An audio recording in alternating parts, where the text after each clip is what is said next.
हिंदू और बौद्ध धर्म पुनर्जन्म के बारे में क्या कहते हैं? यह मेरा वीडियो किसी भी तरह की मान्यता, जानकारी की पुष्टि नहीं करता है।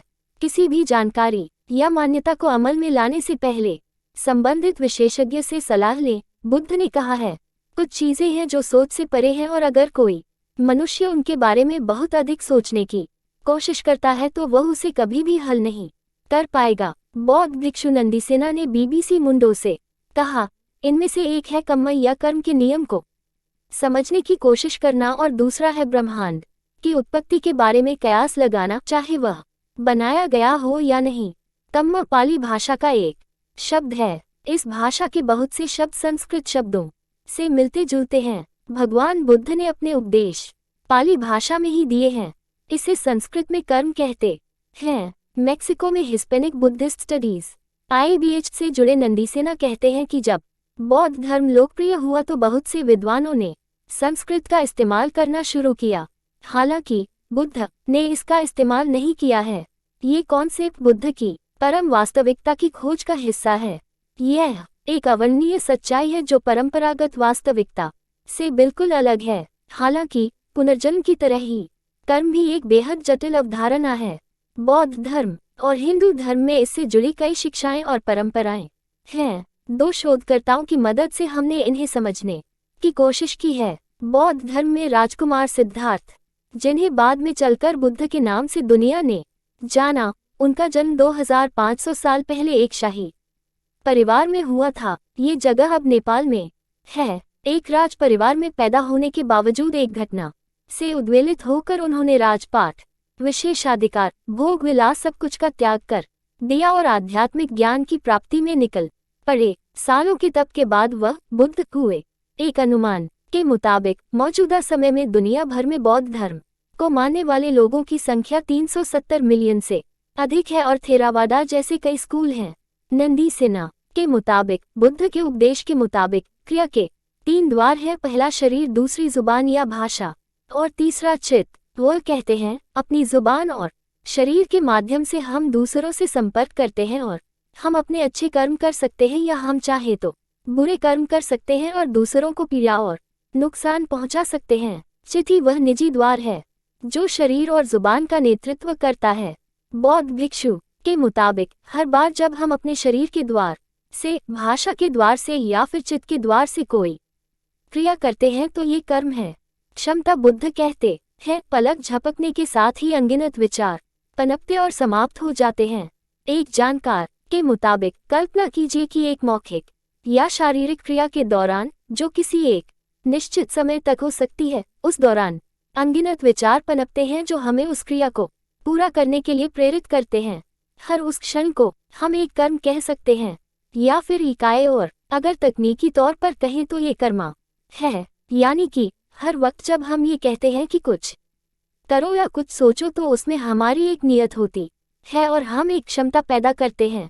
बौद्ध भिक्षुओं में फैलता कोरोना संक्रमण, जब हम कोई क्रिया करते हैं, मसलन वो चाहे दया और करुणा की क्रिया हो या भी किसी अन्य प्राणी को नुकसान पहुंचाने की, तो हमारी निरंतरता में एक क्षमता उत्पन्न होती है और ये क्षमता तब तक बनी रहती है जब तक कि परिणाम मिलने तक के लिए परिस्थितियां और शर्तें पूरी नहीं होती। वो कहते हैं, आज के समय में कर्म के बारे में बहुत से लोग परिणाम की बात करते हैं और कहते हैं कि यह मेरा कर्म है या फिर मेरे साथ ऐसा हुआ। लेकिन दरअसल कर्म वास्तविक रूप से एक क्रिया है और उस क्रिया के परिणाम के बीच के संबंध को ही कर्म या कर्म का नियम कहा जाता है। पुनर्जन्म बौद्ध भिक्षु के मुताबिक हमारे आस पास कुछ ऐसे गुण और भौतिक क्रियाएं ऐसी होती हैं जो हमारी अंतरात्मा की आवाज का आधार होते हैं। हम सभी के शरीर में 6 अलग अलग तरह की जागृति होती है: आँख, कान, नाक, जीभ, स्पर्श और मन, और ये सभी गुणधर्मों के आधार पर बढ़ते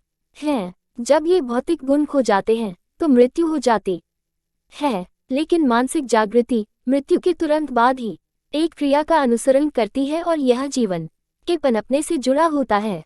बौद्ध धर्म के अनुसार जिस समय पुरुष के शुक्राणु और मादा के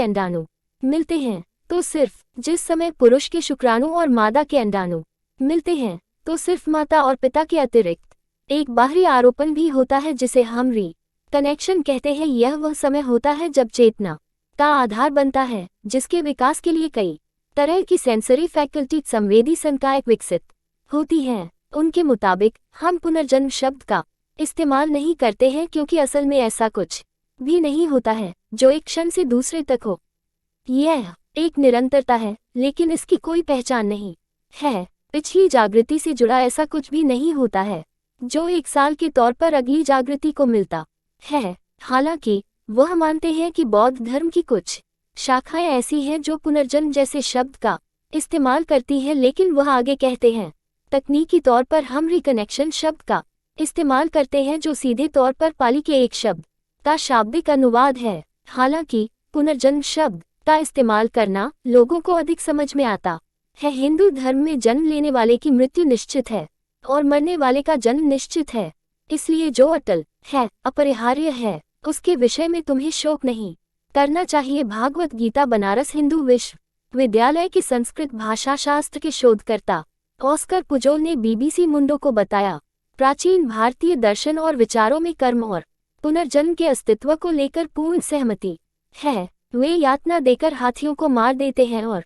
घड़ियाली आंसू बहाते हैं। कोरोना वायरस के खतरे पर क्यों भारी पड़ रही है धार्मिक आस्था? वह कहते हैं, यह अजीब लग सकता है, लेकिन प्राचीन भारतीय इतिहास में इसे इतने स्पष्ट तौर पर लिखा गया है कि इसके लिए शायद ही किसी प्रमाण की जरूरत हो। दुनिया भर में करीब 900 मिलियन से अधिक लोग हिंदू धर्म को मानने वाले हैं।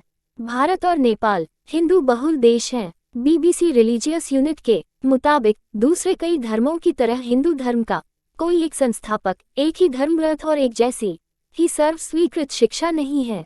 एक तरह से ये दुनिया का सबसे पुराना जीवित धर्म है। यह मौजूदा पाकिस्तान में सिंधु घाटी के आसपास उत्पन्न हुआ। वैचारिक रूप ये कई मामलों में जैन धर्म, बौद्ध धर्म और सिख धर्म से जुड़ा हुआ है। कई विद्वान हिंदू धर्म को किसी एक धर्म के रूप में मानने के बजाय जीवन जीने का सार या फिर धर्मों का परिवार बताते हैं।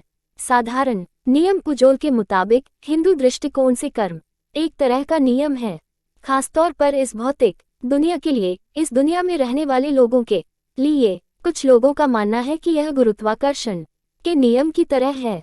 कर्म को समझना कारण और उसके प्रभाव के नियम जितना ही आसान है। एक कारण और उससे उत्पन्न प्रभाव जो किसी दूसरे प्रभाव के लिए कारण का काम करता है। कामाख्या मंदिर में एक पखवाड़े तक चलने वाली दुर्गा पूजा का क्या है इतिहास?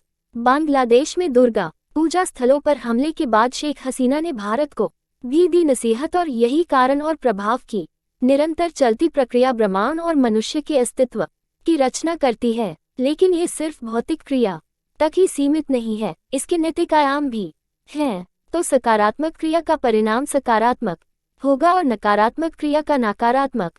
हिंदू धर्म में पुनर्जन्म विशेषज्ञों के अनुसार जब किसी व्यक्ति की मृत्यु होती है तो उसके पास जो विभिन्न प्रकार की शक्तियां होती हैं उससे वापस ले ली जाती है। पहले शरीर मर जाता है, फिर इंद्रियां, फिर सांसें और फिर अति सूक्ष्म हिस्सा जो पुनर्जन्म लेने वाला होता है वही बचता है। चित्त हमारे शरीर की हार्ड डिस्क की तरह होता है जिसमें हमारे किए गए सभी कर्म दर्ज होते हैं। नेपाल कोरोना के कारण त्योहार न मनाया तो देवताओं का प्रकोप होगा।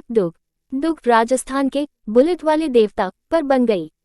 फिल्म जानकारों के मुताबिक अपने बारे में जानकारी पुनर्जन्म नहीं लेती है तो नए जीवन में हमें नहीं पता होता है कि हम इससे पहले के जन्म में क्या थे। हम अपने पुराने जीवन की पहचान को खो चुके होते हैं।